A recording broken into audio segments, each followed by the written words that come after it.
untuk Indonesia Raya.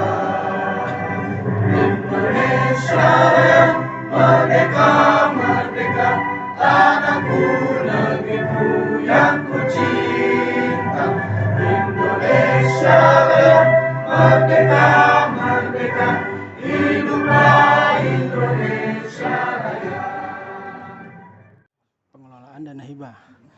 Nah, kali ini kita ketemu dalam rapat kerja penanganan pelanggaran pemilihan serentak. Jadi penanganan pelanggaran pemilu serentak ya Pak. Bapak bisa dijelaskan kegiatan gambaran acara pada hari ini Pak? Silakan Pak. Untuk kegiatan hari ini itu sebenarnya rapat kerja untuk melakukan penanganan pelanggaran. Bahwa untuk ke teman-teman di Panwascam ini kan masih kurang ilmu pengetahuan yang tertuang di Perbawaslu ya, terkait tata cara penanganan pelanggaran. Nah, tata cara penanganan pelanggaran ini kan proses pemilihan ini tidak sama dengan proses pemilu. Jadi prosesnya dalam penanganannya itu butuh cuma 3 hari, dan apabila untuk penambahan waktu bisa ditambah untuk 2 hari, ditambah 2 hari. Karena beda antara Undang-Undang 7, kalau Undang-Undang 7 kan di proses pemilu itu kan 7 hari plus 7, 7 plus 7. Sementara kalau di pemilihan itu kan 3 plus 2, artinya ini butuh kerja ekstra kawan-kawan, dan karena ini hubungan dengan internal, dan juga kita undang Panwascam Kepulauan Seribu Utara, juga Panwascam Kepulauan Seribu Selatan, dalam rangka untuk menambah kapasitas mereka dalam proses penanganan pelanggaran yang baik dan benar, dengan proses sesuai dengan aturan yang berlaku lah. Pertama, bahwa saya berharap teman-teman Panwascam, khususnya juga para undangan, media, dan kawan-kawan yang kebetulan hadir secara dalam staf teknis itu mampu mengetahui tentang proses penanganan pelanggaran di proses pemilihan ini. Lanjut, ini sebenarnya saya mau bilang demokrasi memang punya kelemahan. Tapi penyelenggara juga manusia punya kelemahan. Kami dulu gaji cuman Panwaslu provinsi itu tingkat kecamatan hanya cuma 800.000. Kami cuma digaji 3,5 juta. Tapi kami bisa menjaga marwah. Bangga setiap orang nanti di bagian terakhir, berapa orang kenal Bawaslu dibandingkan KPU atau Panwaslu? Kita lebih tinggi dibandingkan KPU. Nanti penelitiannya KPU kita itu media expose terjadi. Nah, terakhir ya masyarakat nggak peduli. Ya masyarakat banyak yang nggak peduli, ya rasa bodoh gitu, karena nggak ngefek buat mereka. Tetapi saya kan tetap peduli, akan ngingetin teman-teman bahwa ya jangan gitu. Lanjut. Lanjut, nah ini kelemahan demokrasi secara umum. Saya bahas lanjut. Kelemahannya di makro ini ada macam-macam ya, tapi saya nggak bahas. Misalkan rekayasa politik kita terkait dengan aneh menurut saya. Saya belajar ilmu politik, saya ada 11 yang sekolah saya, termasuk ilmu politik, hukum, tata negara, dan seterusnya. Saya menang di MK dari 6 saya uji materi, 3 saya menangkan. Nah, politik hukum itu seharusnya suatu kebijakan yang jangka panjang. Nggak bisa hari ini 5 tahun berubah-berubah. Contoh usia daftar calon pilkada 35 tahun nanti setelah ditetapkan, itu ngaco menurut saya. Saya bunyi di Asinta. Tahun ini saya lagi di Asinta itu 28 kali. Selama yang dengan Agustus ya, tahun lalu 38. Tapi berani menyatakan itu ngaco. Karena politik hukum itu harus kemudian jangka panjang.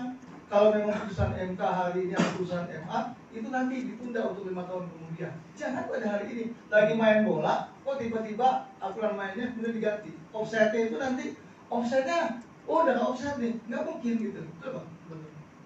Jadi ini politik hukum bermasalah, transisi kita nggak kelar-kelar nyampe-nya. Saya turun di lapangan di jalan 98, saya PJS Ketua Umum, saya menggantikan Anas Subhan Group selama 2 bulan waktu itu. Seluruh Indonesia kami serukan aksi demo seluruh Indonesia. Kemudian ya hasilnya apa? Perubahan reformasi. Tapi hari ini katanya kan kita transisi menuju demokrasi. Ternyata nggak nyampe-nyampe, jalan di tempat. Bahkan mungkin balik lagi pada satu oligarki, kedua dinasti, nggak kelar. Tapi terakhir saya ini saya punya kepentingan, background saya di Narkoba 2, saya pengacara di sana. Sistem informasi itu mendekatkan yang jauh dan ternyata menjauhkan yang dekat. Ternyata yang namanya hari ini sistem informasi kan ambil sampel, kemudian dirandom, dapat randomnya, kemudian kita bikin study pattern untuk sampling, maka kemudian akan benar itu yang kita sampling dari Bawaslu. Bahwa KPU mau sensus mau apapun terserah. Sensus itu 10 tahun sekali.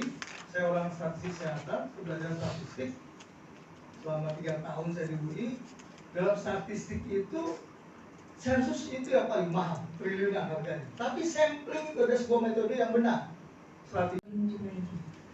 Maksud dan tujuan dilaksanakannya kegiatan ini, yang pertama sebagai wujud nyata implementasi Undang-Undang Nomor 1 Tahun 2014 tentang pemilihan gubernur, bupati, dan wali kota.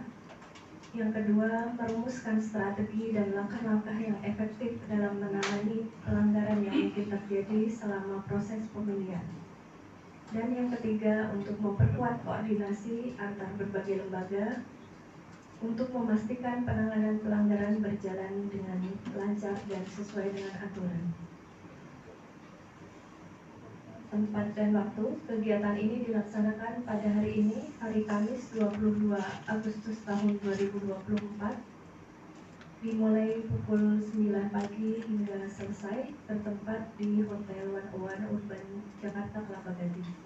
Peserta kegiatan terdiri dari Ketua dan anggota Bawaslu Kabupaten Kepulauan Seribu, Kesekretariatan Bawaslu Kabupaten Kepulauan Seribu, Panwascam Kepulauan Seribu Utara dan Selatan, staf teknis Bawaslu Kepulauan Seribu dan staf teknis Panwascam KSU dan KSS, serta dari media dan mahasiswa.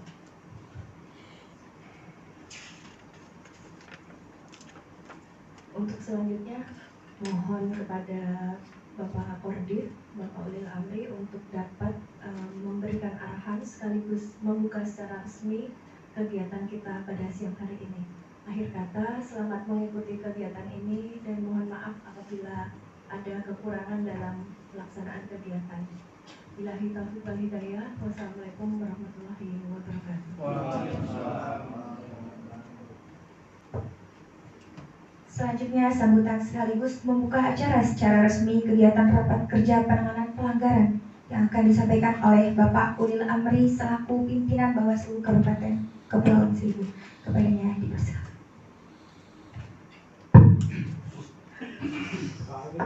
Soalnya MC-nya cepat, kalau di kapal tuh 25 knot gitu.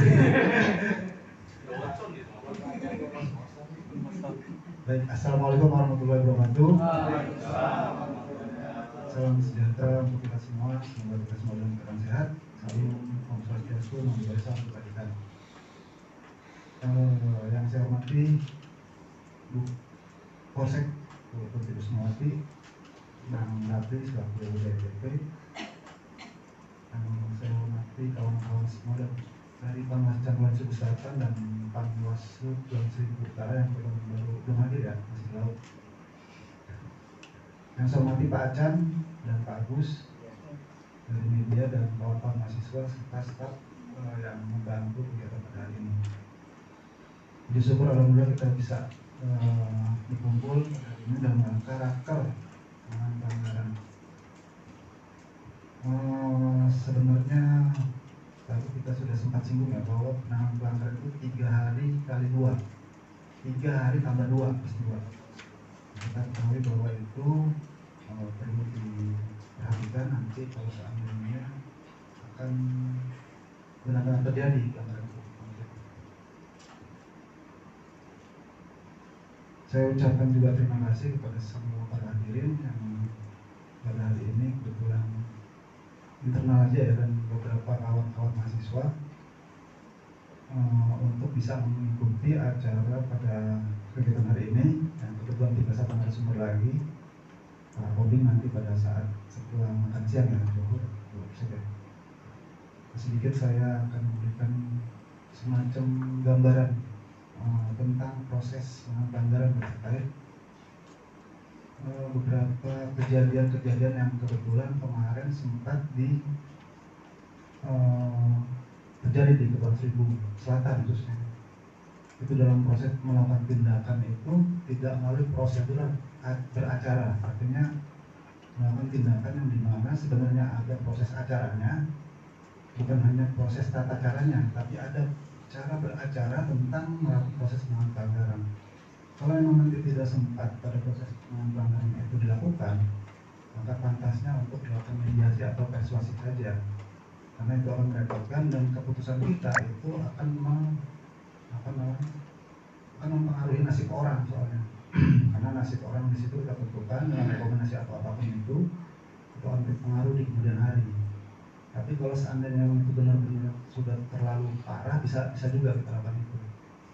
Nah, ini kan hubungannya dengan cara dan tata cara. Nah, coba nanti bisa dipelajari di Perbawaslu 8 tentang tata cara dan di Perbawaslu 9 ada tentang administrasinya. Artinya itu perlu diketahui bahwa ada sedikit perbedaan dari tata cara dan beracaranya, sehingga nanti pada setiap kali ada kasus itu benar-benar sudah melalui proses yang benar dan melalui proses yang sesuai dengan aturan yang sudah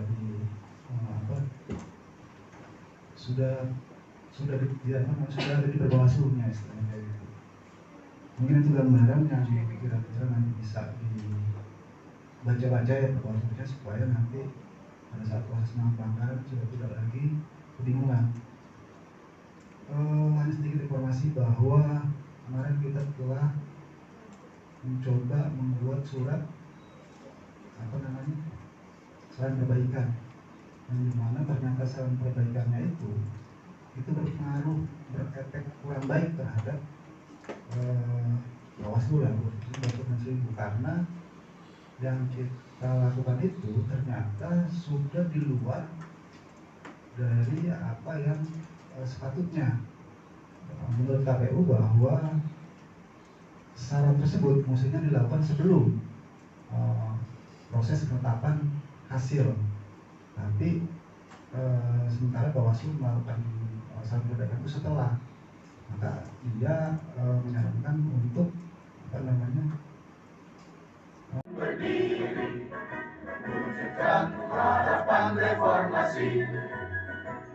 Kobar semangat kami tak akan berhenti. Ayo awasi, jujur, adil, mandiri, berintegritas tinggi, menjaga hak pilih di seluruh negeri.